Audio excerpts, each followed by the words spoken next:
Well, we begin tonight's newscast by remembering the life of one of the latest local COVID-19 victims. He was only 44 years old, from Germantown.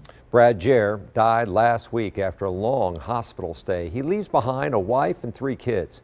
Ben Jordan spoke with Brad's wife about the last words he shared before saying goodbye. Brad Jere's wife says they still don't know how he was exposed to the virus at the beginning of August. He was taken to the hospital about a week later, where he ultimately took his last breath.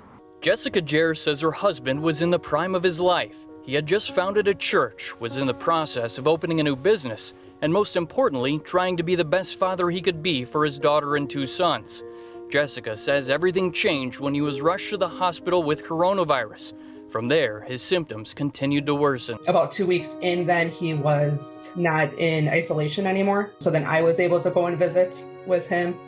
But by that time, he was already fully sedated. They had him paralyzed. They had him hooked up to a ventilator. It was extremely painful. And I just keep going back, just not being able to have that last chance to really talk and communicate. I think it was really hard. After a month in the intensive care unit, Brad was taken off life support to say his final goodbye to his wife last week. His last words, besides saying I love you, was he would want everybody to get vaccinated because he didn't want anybody to experience what he was experiencing. Jessica declined to share whether Brad was vaccinated, but she says she's taking his advice and is in the process of getting vaccinated herself. It's what everybody wants to know, and I think people want to know, like this isn't going to happen to them, because he said he's young, 44, no underlying health conditions, and, people want to kind of have a reason why it happened to him.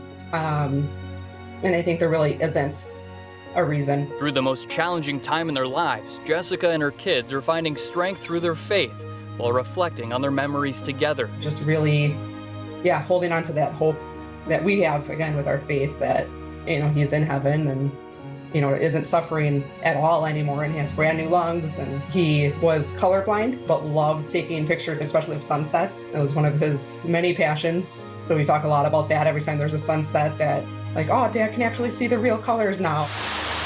Although Brad is no longer here, Jessica says her family is following through on his latest business venture, launching a cafe in downtown Menominee Falls to create a gathering place in the community and a legacy for their loved one. A legacy that now also includes a message about the importance of getting vaccinated. He definitely had a heart for serving other people. I mean, that was him through and through. Brad's friends set up a GoFundMe page to help his family pay for his medical bills and to set up a fund for his children's future. If you'd like to help, find this story on TMJ4.com. Reporting in Germantown, Ben Jordan, TMJ4 News.